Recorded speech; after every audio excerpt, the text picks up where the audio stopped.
Doomsvince, and this is day 137 of Spawn Year.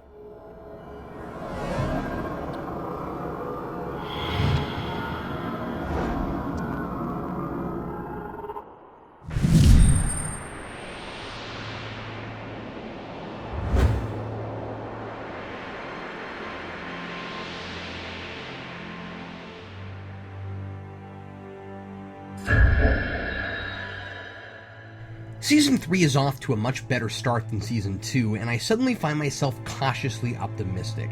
I've read, watched, and played so much mediocre and plain painful Spawn that I desperately want this series to be what it was in the beginning again. With this episode, I see the potential. This is the densest and most informative story we've had in a while, though extremely flawed.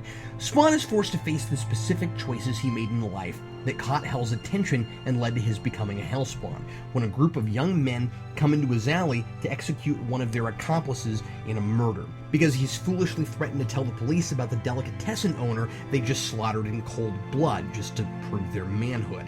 The kid's best friend is expected to blow him away there on the street. If he doesn't, the group's self-proclaimed leader will shoot him down. It's bizarre how these sorts of things always happen right in front of Spawn, and not just in Rat City, but precisely wherever Spawn is at a given moment. I guess this New York is a lot smaller than the real one, or maybe bad guys are naturally attracted to a Hellspawn's aura.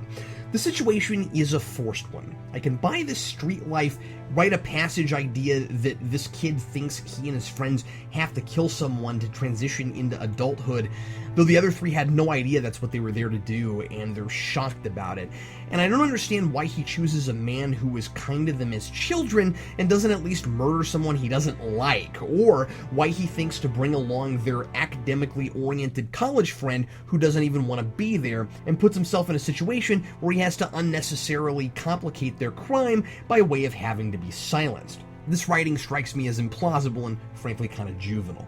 I do like the dilemma itself though, where Frankie must choose between killing his friend and preserving his own life. Cagliostro freezes time. I guess he still has superpowers even after breaking Bulgy's hold on him. Man, that's a cool trick. He could write a book and get famous. How to go to hell and still come out on top. And Frankie has to decide whether he'll take the bullet the group's leader shot at him, sacrifice himself for his friend, or live and be a killer. Cog compares the situation to the one that got Bulge's attention in Al's life, since Cog, of course, knows everything about everything. Cog says he's just following orders. It could be a great parallel and a chance for Al to take a good hard look at himself, at how he justified so much killing as just following orders. But the only problem is we see a flashback of the event Cog is referring to, and it's neither a similar situation at all, nor does it seem unique enough to warrant Hell's attention. Al and a friend of his are captured by the enemy during war. Who knows who they're fighting? And Al refuses to give the enemy their unit's position, so they torture his friend to death. Just like in the scene this is borrowed from in the comics, Al gets rescued conveniently at the most crucial moment, and then he's told by his commanding officer the coordinates they had were false in case they were captured. But Al didn't know that, so why does Cog blame Al for his friend's death when he thought that information might condemn all his friends to death if he gave it away, and probably figured they were both dead no matter what he divulged? Cog sounds like me, just criticizing every little thing this poor guy does. Sorry, Al, I'll give you this one. Then Al guns down his captors when they're unarmed and helpless, which is bad, sure, but that's the moment, as Cog says, Spawn was born. Really? Okay, he lets vengeance consume him, but he shows restraint when the Major tells him, don't let the demons get you, and doesn't kill the innocent women and children he tempted to gun down. Surely there are way more evil men in the world, let alone in the military. Jason wins up in a helicopter smiling as he watches all this. Why doesn't Hell pick him?